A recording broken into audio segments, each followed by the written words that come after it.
Assalamualaikum warahmatullahi wabarakatuh. Hai, Hello, annyeong, bonjour. konnichiwa. Jadi, di sini kami akan mempresentasikan Hasil tugas besar 1 komunikasi antar budaya.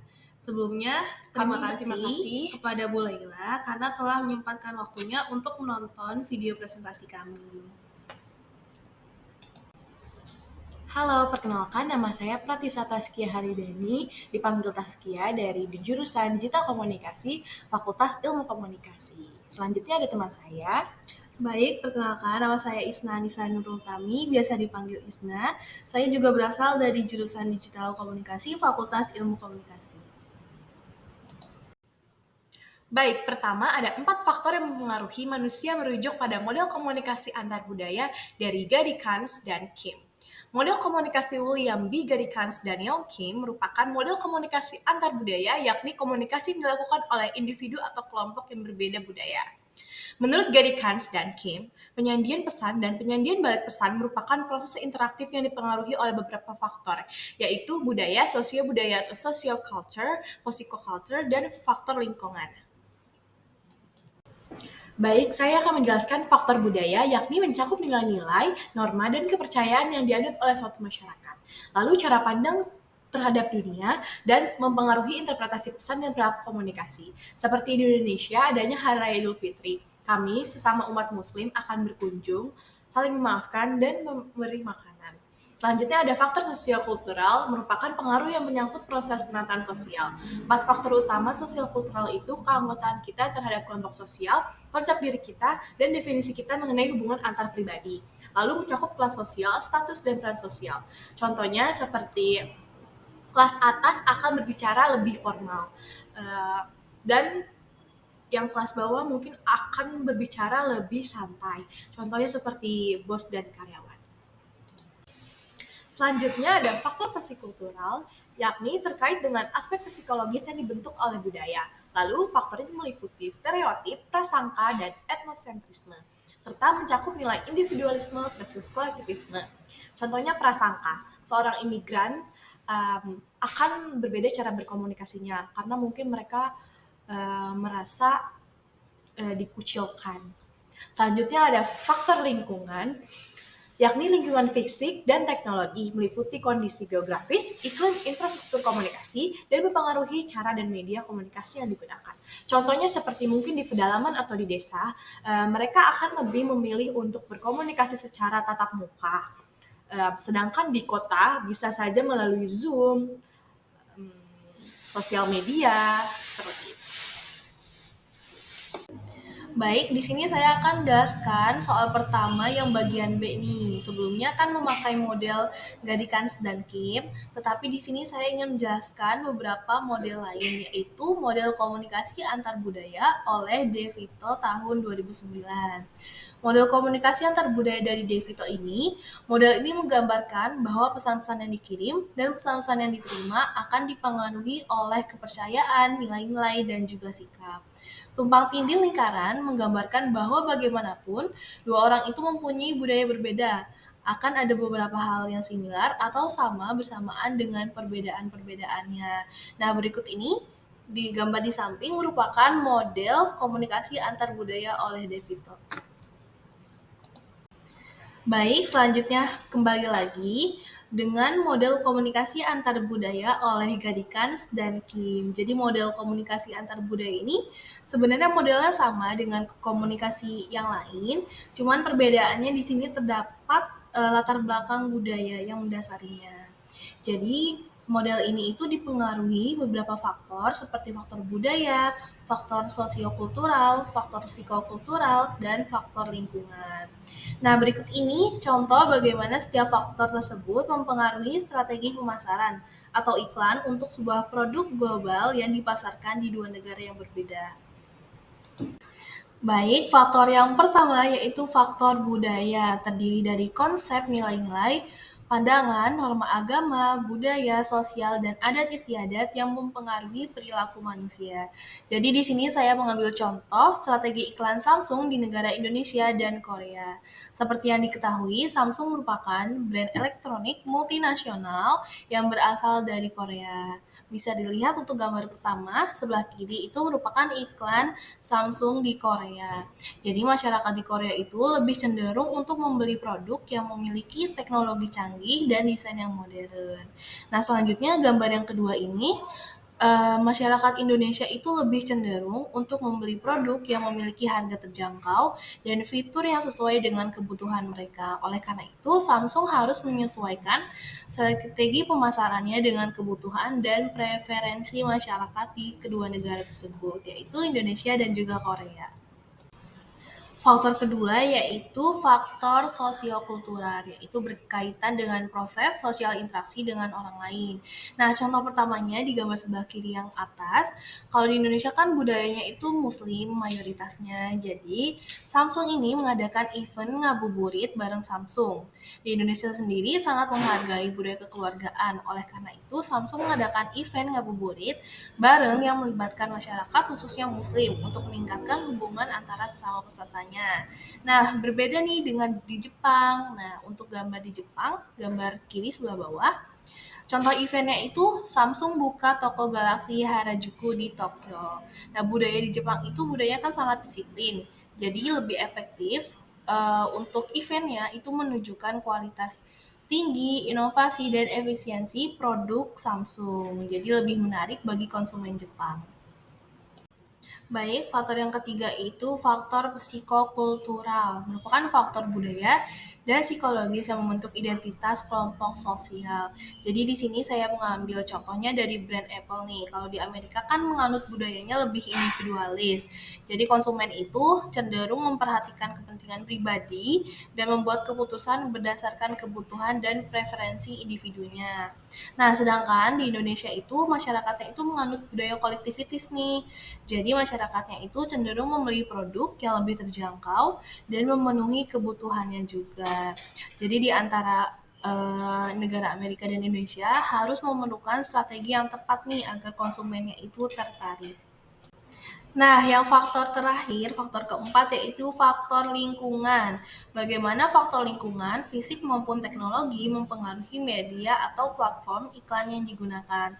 Nah, untuk contohnya masih sama seperti sebelumnya, yaitu produknya brand Apple. Jadi di Amerika itu, Apple memanfaatkan budaya lingkungan yang lebih modern dan maju. Jadi penggunaan internet di Amerika kan sudah lebih tinggi ya dibandingkan Indonesia. Jadi sangat memungkinkan Apple itu menggunakan media untuk penyebaran iklannya. Sedangkan di Indonesia itu, Apple perlu mempertimbangkan budaya lingkungan yang lebih tradisional dan konservatif atau masih tertutup atau masih kolot gitu. Nah, penggunaan perangkat mobile itu keduanya tinggi ya antara Amerika dan Indonesia. Jadi memungkinkan Apple untuk menggunakan media atau platform iklan mobile seperti iklan di aplikasi atau juga iklan di games. Terima kasih. Baik, selanjutnya ada pengaruh budaya dan psikokultural dalam perikanan multikultural. Menurut saya, dalam merancang kampanye iklan untuk produk baru di pasar multikultural, saya menyadari bahwa faktor budaya dan psikokultural sangat memengaruhi strategi pemasaran. Untuk itu, langkah pertama yang saya lakukan adalah melakukan riset mendalam tentang karakteristik, demografi, dan perilaku konsumen berbagai budaya. Misalnya, jika saya ingin membuat iklan untuk produk makanan, maka saya harus memahami nilai-nilai dan kepercayaan yang berkaitan dengan makanan di setiap komunitas, terkait simbol, warna, dan bahasa yang digunakan dalam iklan. Selain itu, saya juga melibatkan ahli budaya untuk mendapat perspektif yang lebih mendalam tentang nuansa budaya yang mungkin tidak terlihat pada pandangan pertama. Jadi, harus mendapatkan pesan yang relevan dan harus menghormati sesama budaya. Jangan sampai ada budaya yang tersinggung. Selanjutnya, saya akan melakukan pretesting kampanye dengan audiens target dari berbagai latar belakang untuk mengumpulkan feedback atau umpan balik dan melakukan penyesuaian yang diperlukan. Dalam memilih media, saya akan memanfaatkan semua platform internet dan media sosial yang relevan, memastikan bahwa konten promosi yang saya buat mencerminkan keragaman audiens dan mudah dipahami oleh semua segmen masyarakat. Terakhir, saya akan terus memantau dan mengevaluasi efektivitas kampanye, mendengarkan keluhan konsumen, dan mencari tahu area yang perlu diperbaiki untuk kampanye iklan berikutnya. Dengan pendekatan ini, saya yakin kampanye iklan yang saya buat insya Allah akan efektif dan inklusif. Baik, menurut pendapat saya, misalkan saya bekerja di sebuah agensi iklan, faktor budaya dan psikokultural itu sangat penting banget. Jadi pertama itu harus tahu segmentasi, target dan perilaku audiensnya, kemudian selain itu menganalisa perasaan audiens, mengumpulkan dan menganalisis informasinya, serta merumuskannya menjadi sangat penting dalam mempengaruhi audiens. Kemudian ini bisa dilakukan juga riset atau survei yang bertujuan untuk mengenali dan menangani kebutuhan dari audiensnya. Serta nih saya membutuhkan tim yang berbeda-beda budaya supaya memberikan perspektif, wawasan dan pengalaman yang berbeda-beda juga. Baik, di sini ada contoh dari saya pribadi dan juga contoh dari nyatanya dari sebuah brand. Selanjutnya, pendapat saya mengenai langkah-langkah yang harus dilakukan dalam menciptakan karya iklan atau melakukan pemasaran agar lebih efektif, yaitu dalam menyampaikan pesan itu harus tahu siapa dulu yang kita ajak berbicara agar pesannya itu efektif. Nah, di dalamnya juga menggunakan media yang baik agar lebih efisien. Nah, berikut ini merupakan langkah-langkahnya. Pertama, pelajari budaya lokal dan pahami nilai-nilainya sesuai pesan gambar media yang Anda gunakan dengan budaya lokal. Kemudian, digunakan bahasa dan simbol yang sesuai. Ketiga, hindari stereotip dan kesalahpahaman. Dan terakhir, hormati keragaman budaya dan menciptakan periklanan inklusif.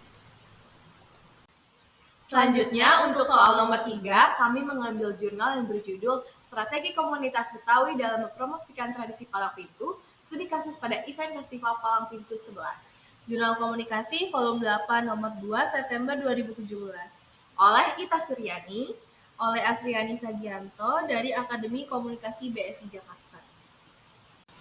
Latar belakang, tradisi palang pintu merupakan bagian integral dari identitas masyarakat Betawi di Jakarta, terutama dalam prosesi pernikahan adat. Tradisi ini melibatkan seni silat dan pantun, dan sangat berkaitan dengan komunitas Betawi, khususnya Forum Komunikasi Betawi, FORKABI. Dalam konteks modern, promosi tradisi ini melalui festival menjadi penting untuk menjaga keberlangsungan budaya Betawi di tengah arus modernisasi.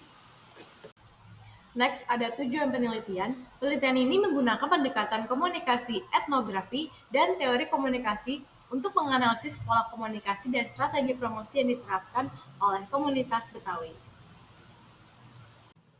Teorinya adalah penelitian ini menggunakan pendekatan komunikasi etnografi dan teori komunikasi untuk menganalisis pola komunikasi dan budaya strategi promosi yang diterapkan oleh komunitas Betawi. Penelitian ini menggunakan metode kualitatif deskriptif dengan pendekatan studi kasus. Penelitian ini mengumpulkan data melalui observasi, wawancara mendalam, dan juga dokumentasi. Berikutnya ada hasil temuan. Hasil penelitian menunjukkan bahwa komunitas Betawi menggunakan berbagai taktik komunikasi untuk mempromosikan tradisi palang pintu, termasuk 1. Komunikasi interpersonal melalui penyelenggaraan festival. Yang kedua, media organisasi menggunakan brosur, pamflet, dan media sosial. Yang ketiga, media berita kerjasama dengan koran untuk pemberitaan. Dan yang keempat, periklanan dan promosi, memanfaatkan berbagai saluran untuk menjangkau masyarakat yang luas. Pembahasannya, Festival Palang Pintu Kembang 11 tidak hanya berfungsi sebagai pertunjukan seni, tapi juga sebagai upaya untuk memperkuat identitas budaya Betawi. Kegiatan ini menjadi sarana bagi masyarakat untuk bersilaturahmi dan memperkenalkan budaya Betawi kepada publik. Selanjutnya, kesimpulan, komunitas Betawi melalui Forkabi dan Sanggar Mangger Kelape berhasil mempromosikan tradisi palang pintu dengan berbagai strategi komunikasi. Festival ini diharapkan dapat memperkuat dan melestarikan budaya Betawi serta meningkatkan kesadaran masyarakat dan pentingnya budaya lokal.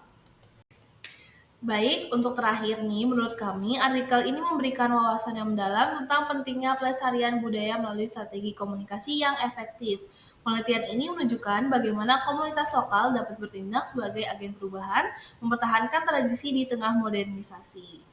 Dan selain itu, pentingnya kolaborasi antara berbagai elemen masyarakat dalam mempromosikan budaya lokal juga menjadi sorotan. Ini bisa menjadi contoh bagi komunitas lain yang ingin melestarikan tradisi mereka.